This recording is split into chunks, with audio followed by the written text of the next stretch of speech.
Всем привет! Сегодня поговорим об экзамене по английскому языку на уровень C1, точнее CAE. В этом видео я поделюсь своим опытом подготовки, сдачи и также некоторыми советами, рекомендациями, которые считаю, что могут вам помочь в вашем процессе подготовки. Сначала хотелось бы поделиться своими результатами с вами. Это мой сертификат. Как видно здесь, я получила Grade A, точнее сертификат на уровень C2. А вот это мои результаты. Как видно здесь, в частях экзамена Reading, Use of English и Speaking я получила максимум баллов.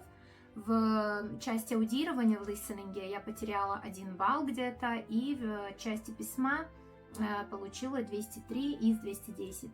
Overall score, точнее общие результаты, это, как видно здесь, 208, и это находится на уровне C2, да, то есть я выходила на экзамен на уровень C1, но в итоге получила баллы по уровню C2.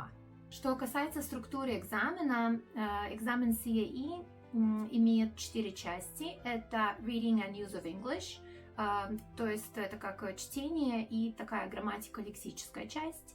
Затем у нас есть Listening или аудирование, Writing – письмо и Speaking – разговорная часть. Часть Reading and Use of English имеет 8 заданий, 4 из них на чтение, а 4 на Use of English, точнее, это задания типа такие грамматическо-лексические. И все вместе на этих 8 заданий, на этих 8 задач отведено 90 минут. Как я готовилась к этой части? Первое, что я сделала, я посмотрела на разных ресурсах онлайн, можно найти список грамматических тем, которые вы должны знать хорошо на уровне C1. Это первое. Значит, я пыталась закрыть все пробелы в знаниях, которые у меня были на данный момент, что касается определенных грамматических тем. Дальше. То же самое, что касается словарного запаса. Конечно, никто не ожидает от вас знать абсолютно все слова на английском, но есть определенная тематика, в которой вы должны, ну, не то что разбираться, а про которую вы должны уметь поддерживать разговор. И как видно, это чаще всего такая более абстрактная тематика. Поэтому, кроме заданий кроме упражнения на грамматику и лексику, я старалась читать очень много разных текстов. То есть это разного рода научные статьи, журналы по психологии, по искусстве, по истории и так далее. По сути, в этой части надо делать упор на грамматику, словарный запас, фразовые глаголы, словосочетания, идиомы. Также надо знать, как трансформируются разные части речи, то есть если у вас есть глагол, как его трансформировать в существительное, прилагательное, наречие и тому подобное. В части listening у вас будут 4 задания на примерно 40 минут. Каждое задание вы будете слушать 2 раза. Как я готовилась?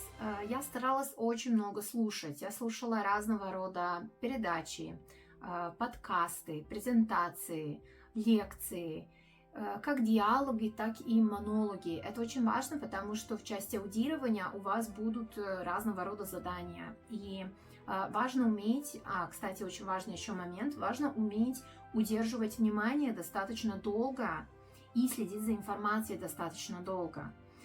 Я вижу, что ученики достаточно часто жалуются при подготовке на уровень C1, что почему такое длинное прослушивание. Да, на уровне C1 от вас ожидаются уже более более кропотливые навыки, я бы сказала, да, вот лучшая внимательность к деталям и способность слушать более длинные монологи в том числе. Также можете смотреть фильмы или сериалы с уклоном в определенную тематику, если вам такое интересно.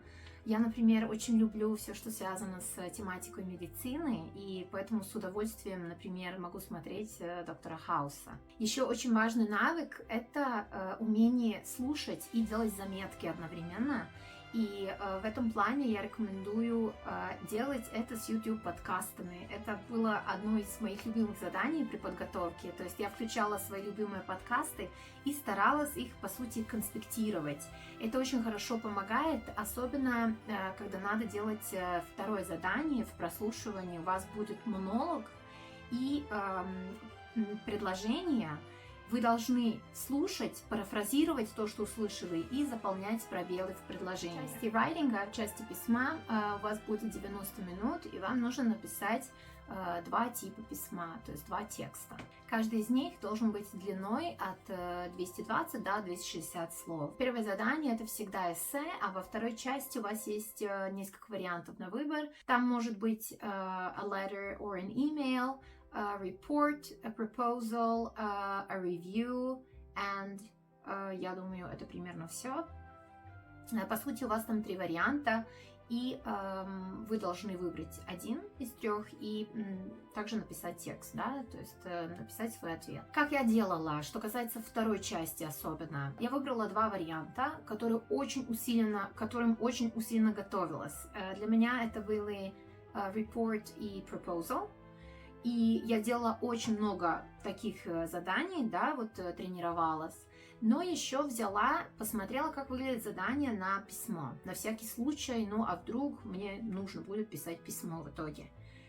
В итоге так и получилось. В день экзамена там был report, если я не ошибаюсь, review и письмо. И дело в том, что я, да, готовилась писать report, но тема, которая мне пришла, я была очень далека от этой темы, это тема экологии, и я побоялась что-то как-то не так сделать, и в итоге выбрала письмо, и в итоге очень хорошо получилось.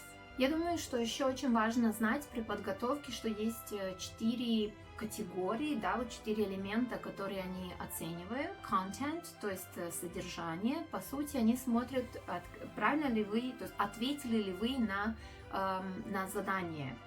Вы знаете, что в задании, если вы уже готовились, вы знаете, что в задании есть определенные пункты, и вы должны все их закрыть в своем ответе.